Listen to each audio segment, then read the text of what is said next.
Salut à tous et bienvenue à l'épisode 48 avec l'équipe Lotto Soudal en mode ma carrière sur Pro Cycling Manager 2018. On va beaucoup traiter de la Vuelta dans cet épisode. On va traiter de la Vuelta sur un parcours 2015 alors que dans la partie nous sommes en 2020. Mais avant de démarrer la Vuelta, il faut traiter la classique de Bretagne qui est toujours assez intéressante à jouer. Je trouve que dans le final, c'est toujours assez palpitant. Et nous emmenons une équipe. Alors, j'aimerais beaucoup faire briller John Degenkolb. Suite à sa victoire, ouf, on a réussi enfin à écrire une jolie ligne à l'épisode précédent sur son palmarès, puisqu'il a gagné la Cyclassics de Hambourg, mais j'aurais bien aimé également qu'il brille sur Plouay. Cependant, sa forme du jour n'incite pas à un grand optimisme. Il faut dire qu'il y a eu des blessures, il y a eu des choses qui ont retardé sa préparation et notamment le déclenchement du pic de forme qui était souhaité à cette période-là et qui en fait sera très décalé. C'est pas grave, on est dans un final où on a par contre la joie d'avoir un Tish Benoît à plus 3, ce qui est toujours intéressant. Tish Benoît, lui, il est en préparation tout simplement pour le championnat du monde et le Tour de Lombardie, mais dans l'attente, il y a comme ça quelques courses intéressantes auxquelles il prend part, puisque de toute façon, je dois bien lui donner des jours de course. On voit que sous l'impulsion d'un Kwiatkowski très offensif, seuls 2 buts sur eux, mais Arnaud Démare également et d'autres favoris, notamment Stuyven, ont réussi à Stibar aussi, ont réussi à prendre la suite de Kwiatkowski. On a réussi à revenir sans trop d'encombre parce que ça ne s'est pas entendu devant, donc ils n'ont pas roulé. Tiens, contre-attaque de Benoît dans la foulée avec Bettiol et Degenkolb pour accompagner. Derrière, c'est un petit peu l'enterrement déjà, étant donné qu'il n'y a plus grand monde pour accepter de rouler. Notamment, il y a quelqu'un qui va se faire piéger, il y en a plusieurs, hein, mais notamment un Moscon, vous voyez, champion Italie, Stibar sur la contre-attaque qui s'est fait piéger également, un Dylan Van Barle qui aurait pu être un client très sérieux sur cette course, et finalement, regardez, progressivement, l'écart se creuse sans que personne, évidemment je ne vais pas faire rouler de Bussoleux, hein, sans que personne ne réagisse réellement. On a des échappées à reprendre avec le groupe qui est à l'avant. On est plutôt en position intéressante puisqu'on a 3 coureurs de notre équipe, même si voilà, vous voyez Degenkolb, ce sera trop difficile pour lui. Il n'était pas en forme suffisante, malheureusement, donc petit échec par rapport à cela. Bettiol va tout donner pour emmener l'ami Tige Benoît qui, de par sa forme du jour, est forcément le leader. On voit que Degenkolb, dans un dernier effort, a réussi à s'accrocher, mais bon, voilà, c'est difficile. À noter l'excellent travail de Brambilla pour l'équipe Trek, qui a donc évidemment Jesper Stuyven là à l'avant. Et vous voyez que je vais essayer déjà une première fois de planter une banderille sous l'impulsion d'Alberto Bettiol. Évidemment, Benoît, il est frais comme un gardon, il s'est économisé jusque-là, on est prêt à faire l'effort maintenant avec lui sur le final. Stuyven a réussi à s'accrocher. Très bien, bravo. Stuyven est un coureur que j'apprécie beaucoup et que j'adorerais avoir dans une de mes futures parties. Je ne sais pas dans laquelle ce sera, puisque c'est difficile de commencer trop de choses en même temps, et puis cette partie Lotto Soudal est bien trop intéressante pour qu'on la lâche. On verra très bien la façon dont ça peut se passer. Toutefois, Tige Benoît, évidemment, va tenter dans une des dernières difficultés, c'est l'avant-dernière du jour, de lâcher son rival.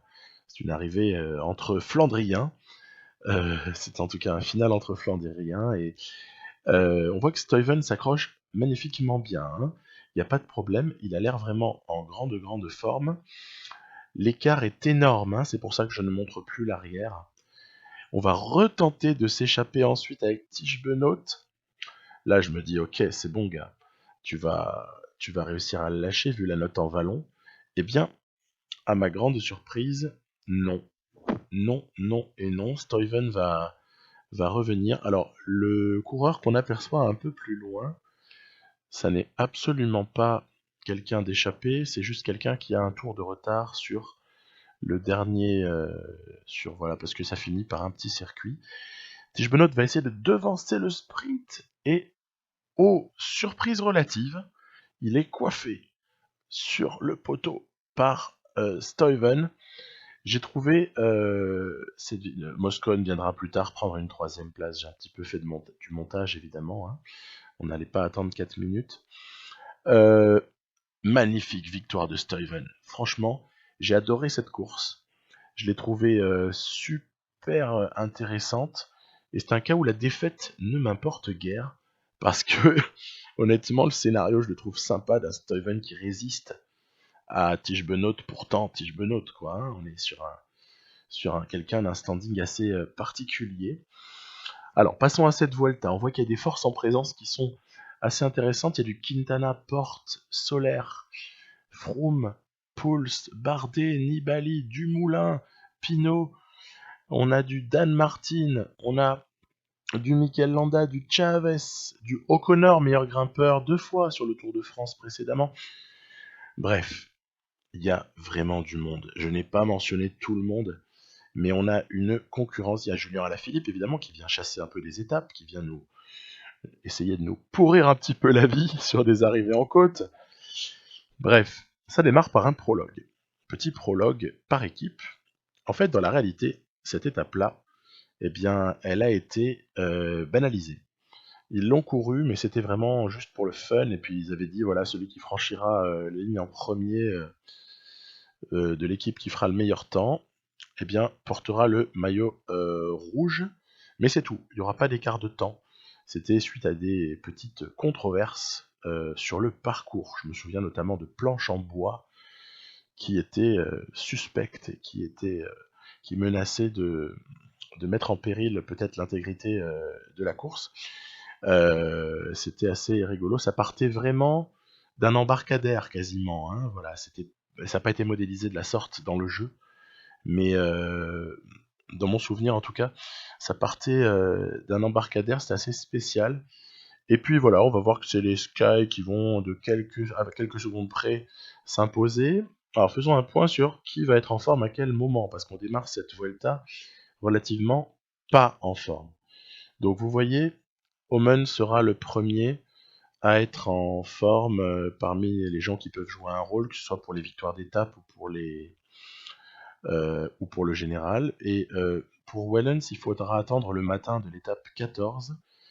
Et j'ai le regret de vous dire que pour le pauvre infortuné Buchmann qui a subi du retard de préparation pour le Giro, eh bien ça s'est forcément répercuté sur le Tour de France et ça s'est encore répercuté sur la Vuelta. Du coup, il ne sera jamais sous pic de forme. Il faudra se contenter du petit bonus qu'on a tout de même parce qu'il a comme objectif la Vuelta. Donc, on pourra s'attendre à avoir des plus 2, éventuellement même un petit plus 3 par-ci, mais il faudra jamais espérer un plus 5 avec Buchmann parce que, enfin en tout cas sauf miracle, ça n'arrivera jamais. Alors on voit que dans l'arrivée de cette étape 2, j'ai eu un souci, c'est que le Mickelton Scott qui s'était intercalé dans mon train m'a empêché de dérouler calmement les choses telles qu'elles étaient prévues. Et de ce fait, j'ai été obligé de devancer l'attaque pour mettre Wellens sur orbite. Du coup, j'avais jamais Omen réellement dans la roue comme il le fallait. Et donc, on va se faire mais totalement posséder par la concurrence. Il y a Uran en 3, Froome 2 et Dan Martin qui gagne l'étape. Voilà, vous voyez, ça prouve bien que c'était une étape qui était totalement à la portée de nos coureurs malgré leur forme relativement basse en ce début de Vuelta. Bon, acceptons tranquillement les choses. Il y aura des jours meilleurs. Dans la réalité, c'est marrant, c'est Chavez qui avait gagné cette étape-là, de la même manière qu'il avait également remporté l'étape 6, qu'on verra un petit peu plus tard. Toutefois, passons à l'étape 3 et à l'étape 4. Alors, attention, l'étape 3 ne s'annonce pas bien difficile. Elle s'annonce plutôt pour du sprint, mais pas du sprint tellement intéressant avec Matthews, d'autant plus qu'il a une forme absolument pauvre. J'ai rien à espérer. J'ai rien à espérer sur cette étape. Avec du -3 pour Matthews, c'est mort, mort, mort. Mais comme le jeu est très très bien fait, eh bien il a peur que je m'ennuie. Il a peur que je m'ennuie, de ce fait, il va corser un petit peu la course. C'était trop facile, on était un peu trop calé, on était un peu trop bien, ça allait être trop calme, du coup, il faut qu'il se passe quelque chose. Alors, chute massive, une chute qui fait des dégâts considérables, et notamment Dumoulin, Quintana, Maika, Landa, qui sont pris dans la chute. Nous, on est aussi pris avec nos 3 leaders potentiels, bon, Oomen, Wellens et Bourgman. Les 3 sont pris, plus des coéquipiers, bref. C'est pas terrible. Il y avait Geraint Thomas aussi dans un premier temps qui était pris dans la chute. Il y avait aussi un autre Sky, je crois que c'était Pierre Roland. Bref, les Sunweb de Dumoulin vont rouler comme des malades pour essayer de ramener tout ce petit monde, et nous, on se fait encore avoir. Mais c'est pas possible. Alors vous voyez, il y a eu rechute à l'arrière sur ce groupe qui était en poursuite. Et là, Omen, qui allait passer sans encombre finalement la deuxième chute, se reprend une chute à l'endroit où le peloton est tombé massivement à l'avant. Alors du coup, j'ai encore peur qu'une nouvelle chute survienne. Mais surtout, on est aux abois. Parce qu'on n'est pas très très loin de l'arrivée. On n'est pas très très loin de l'arrivée, et il faut arriver à remonter tout ce petit monde, parce que sinon, si vous prenez 3 ou 4 minutes au général, ou même 2 minutes sur une farce pareille, honnêtement, ça fout tout en l'air, quoi. Hein, ça fout tout en l'air. Donc, je vais essayer comment dirais-je, un petit peu de dynamiser tout ça par une attaque de Wellens dans une légère bosse, suivie par Omen. Ah, je veux boucher les trous, en fait, mais on voit qu'Omen va s'épuiser, le pauvre. Donc Omen, il va attendre ses camarades, parce qu'on a des équipiers malheureusement encore qui sont tombés. On va compter sur le travail des équipiers pour revenir. Et quant à Tim Wellens, il est pas loin du peloton, vous voyez. Il est pas loin du tout, mais l'arrivée se rapproche. Là, par exemple, au moment où je suis là sur, Michael Matthews, on est à 2 km de l'arrivée. Donc bon, ça sprint, ça sprint assez massivement. Et du coup, mon seul recours à ce stade-là, c'est de faire sprinter tout le monde. Voilà. Si j'ai de la chance, il y aura des coureurs un petit peu disposés à intervalles réguliers, et du coup, ça permettra qu'il n'y ait pas de cassure et que tout le monde soit compté dans le même temps. Mais voilà, c'était vraiment super tendu. On voit que ça a éparpillé des mecs. Il y a Laporte, il y a notamment Zacharine, TJ Van Garderen, bref, l'équipe Sunweb, elle a volé en éclats parce les équipiers ont fourni des efforts absolument terribles pour ramener Dumoulin qui s'en sort indemne. Alors du coup, victoire d'étape pas super significative. Par contre, le classement général, il a de la gueule, et là on voit qu'on a réussi à survivre à ces multiples chutes.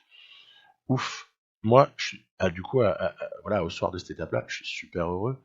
Parce que je me dis, on n'a rien perdu. Voilà, on n'a rien perdu, c'est tout ce qui compte. Alors vous voyez qu'au niveau des formes du jour, c'est toujours pas folichon au moment d'attaquer l'étape 4. L'étape 4, c'est une étape dont le final n'est pas aussi violent que le final de l'étape 2, ou on verra plus tard de l'étape 6.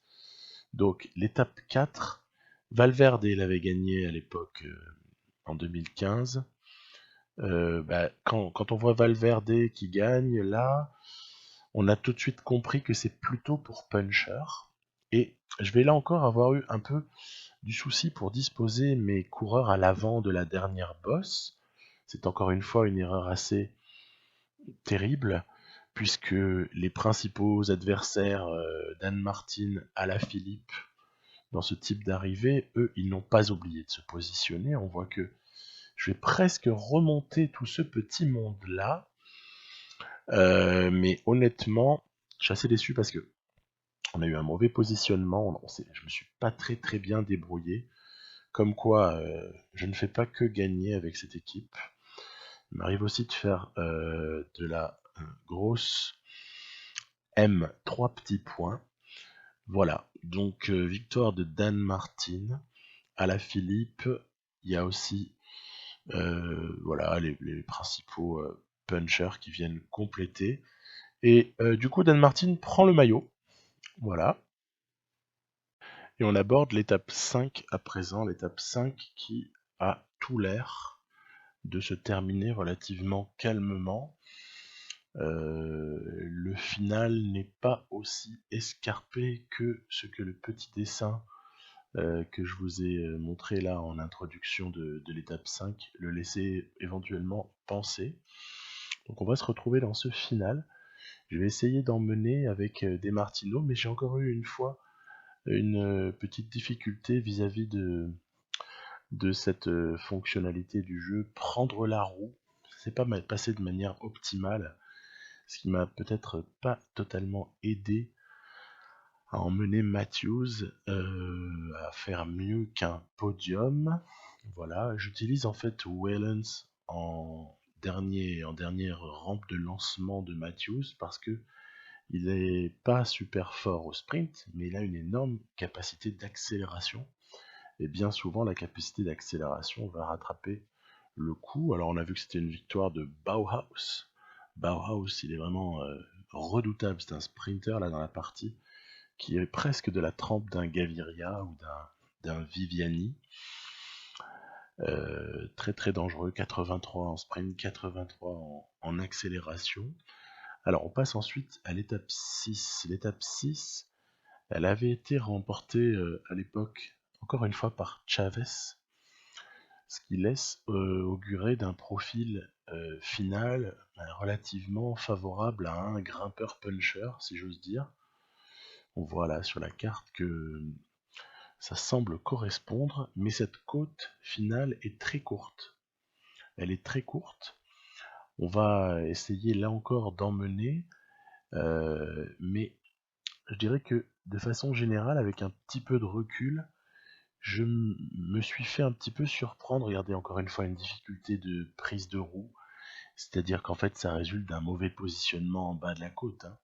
Parce que si vous avez des gars qui n'ont pas pris la roue de vos coureurs qui sont censés les emmener, bah, ça veut juste dire que vous n'aviez pas été assez placé à l'avant, en bas de la côte en question. C'est une victoire pour les échappés qui ont tenu le coup malgré un retour fulgurant donc des favoris. Hein. Bon, quelque part, ça me rassure que les échappés aient tenu le coup. Comme ça, il n'y a pas de bonification, évidemment, pour nos rivaux. Je ne considère pas Guggenhardt comme un réel rival, même s'il est vraiment en gros progrès au niveau de ses caractéristiques dans la partie au fil des années. Voilà, on a toujours nos quatre, on va dire, coureurs principaux qui sont bien placés. Et puis là, à l'étape 7, par contre, on ne se fait aucune illusion. Michael Matthews ne survivra pas à l'avant de ce classement général à l'issue de cette étape qui est classifiée montagne hein, avec une arrivée au sommet. Donc ça veut dire qu'on va par contre l'utiliser, on va l'utiliser. Ce qui m'a déconcerté, c'est que les pourcentages de cette difficulté finale ne sont pas très élevés. C'est du 5% de moyenne, par contre c'est sur plus de 10 km. Peut-être même, en fait si on fait du cumulé, plus de 15 km même. Hein. Donc je vais utiliser Matthews comme chasse échappée, parce que je pense qu'il y a encore moyen de revenir sur les échappées à ce stade-là. On sait que dans le final de ces étapes, il y a souvent moyen de reprendre les échappées, on les aperçoit là-bas au loin. Donc je fais rouler Matthews, j'ai évidemment une idée derrière la tête pour l'ami Wellens, pour l'ami Omen, peut-être même pour Bourman, sait-on jamais, et Quintana lance les hostilités. je décide de réagir par, oui, c'est pas courant, une attaque de Matthews, parce qu'en fait, comme il est bien placé au classement général, une attaque de Matthews fait réagir tout le monde. Et tout ce que je veux, moi, c'est que quelqu'un prenne la roue de Quintana, parce que si ce quelqu'un prend une roue, eh ben après, il n'y aura pas de problème, ça permet à tout le monde de remonter, donc ça nous consomme pas trop, on peut revenir entre guillemets en effort curseur. Là, je suis encore en dissociation de mes blocs de coureurs. J'avais fait 3 protections sur cette étape-là, une protection Bourman, une protection Omen, une pour Wellens, puisque rien n'est encore décidé au classement. On voit que Bourman est finalement celui qui s'en sort le mieux dans cette dernière difficulté, puisque assez facilement il revient à l'avant. Omen revient pas mal, Wellens aussi. Bon, tout le monde est plus ou moins en canne. Par contre, attention, faut pas trop laisser partir. Ça, il n'y a plus d'échappée, c'est terminé. Ça va se jouer entre gros clients du classement général maintenant, cette fin d'étape. Là, je passe par contre en mode petit train pour terminer. Hein. Donc Bourman qui emmène Omen, qui essaiera peut-être d'emmener Wellens, parce que en ce début de Vuelta, je ne veux éliminer aucune possibilité pour le classement général final. On est en fait en train de voir comment les choses se décantent, mais on ne sait pas encore lequel de ces 3 gars va le mieux performer. Donc en l'occurrence, Bourman a bien fait le boulot. Omen, s'il y avait eu encore un petit peu là, Omen aurait pu encore peut-être aller chercher Thibaut Pinot et Dan Martin, mais voilà, ça n'a pas été le cas, il faudra se contenter d'une 3e place, ce qui est déjà pas mal. Ça veut dire qu'on a laissé Froome derrière, on a laissé Quintana, on a laissé Chavez, on a laissé, alors Romain Bardet, lui, il est en train de perdre toutes ses illusions par rapport au classement général. Très jolie finale, avec une belle victoire pour Thibaut Pinot. C'est plutôt sympa. Classement général ne change pour ainsi dire pas. Voilà, on est toujours avec Froome. J'élimine Dan Martin qui à un moment donné craquera sur le contre-la-montre. En tout cas, je ne l'ai pas joué, mais ce sera assez fatal.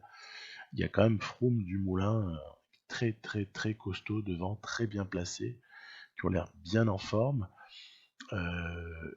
On aborde à présent une étape dans laquelle il va se passer des choses plutôt rigolotes, puisque je la cible tout particulièrement avec Michael Matthews. Ça, c'est du pain béni, on s'échappe.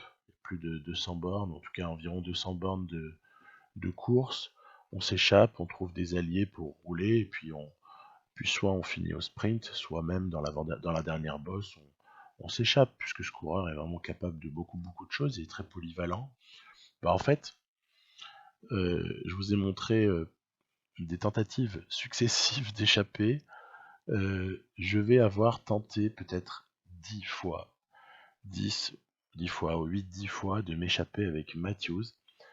Il n'aura jamais eu le droit de sortir. Pourtant, il est 30e, il a plus de 6 minutes de retard. Je veux dire, les choses sont plus que claires pour lui. Eh bien non, il n'a pas le droit. Puis alors, c'est pas du tout les équipes de rivaux au classement général qui roulent sur lui. Hein. C'est plutôt des équipes qui aimeraient bien avoir un échappé devant, hein, donc ils laissent pas partir tant qu'ils n'ont pas quelqu'un dedans, mais sauf qu'il n'y a aucun de leurs coureurs qui arrive à prendre l'échappée, bien sûr. Et ça, c'est quelque chose que, très honnêtement, je trouve très réaliste, pour le coup. La difficulté à s'échapper, moi je dis bravo l'IA, merci la difficulté extrême, parce que ça c'est sympa. Ça c'est sympa d'avoir de l'adversité quelque part, et puis une forme de réponse tactique à ce qu'on cherche à mettre en place. Au final, c'est plutôt le jeune belge Kras qui va réussir à s'échapper, et puis on voit même que dans l'avant-dernière difficulté, sans même attaquer, il va distancer ses compagnons d'échappée qui sont pas du tout du même niveau dès que ça commence à grimper. Kras est un très bon coureur en devenir, hein. Faut pas se tromper, il a, ainsi que Storer, vraiment quelque chose à jouer sur les années qui peuvent suivre. À mon avis, un gros développement en vue. Et là encore, vous voyez, il y a eu de la difficulté de positionnement en bas de cette difficulté. Bourman, il est facile. Hein. Bourman, c'est assez impressionnant. On rappelle que sur cette Volta, il n'aura jamais de pic de forme. parce que les choses ont été trop décalées, mais pour autant, il a des petits plus 1, des petits plus 2 par-ci, même des zéros, et puis finalement, qui se justifie en fait, hein, quand on décrypte, ça se justifie bien, puisqu'il a déjà l'objectif, et puis il a aussi quand même un bon niveau de préparation, puis il a aussi quelques reconnaissances. Ah non, j'ai abandonné les stages pour ne pas fatiguer tout le monde, mais voilà. Donc il est très fort. Il y a Chavez qui a essayé de sortir, il y a Bob Jungels. Bref, ça essaie de sortir en costaud là sur cette fin d'étape. Et très très calmement, j'emmène avec Omen, avec Bourman, en me disant qu'ensuite, ce sera Wellens qui aura la charge d'essayer d'emmener Michael Matthews vers une hypothétique victoire. J'ai fait le tour un peu de ce groupe. Il y a surtout des grimpeurs, il y a surtout des punchers, mais il n'y a pas vraiment de concurrents sprinters. En tout cas, il n'y en a pas beaucoup. Il y en a un qui va faire troisième derrière Matthews et Wellens, c'est Impey. Mais voilà, c'est à peu près tout. Finalement, on avait réussi à éliminer les sprinters sur cette étape, donc on n'a pas réussi à s'échapper d'un côté, mais au final, on a quand même obtenu ce qu'on voulait. C'était sympa, il y avait Omen qui levait les bras là en passant la ligne, sûrement très satisfait par la victoire de son copain. Bon travail d'équipe au passage, donc je suis assez content. C'est enfin une victoire pour nous sur cette Vuelta. Jusque-là, on avait été un petit peu dans le dur, souvent placé, jamais gagnant. Par contre, au général, on est placé, hein. Il n'y a pas de souci. On est placé, on a vraiment 3 options encore pas fermées.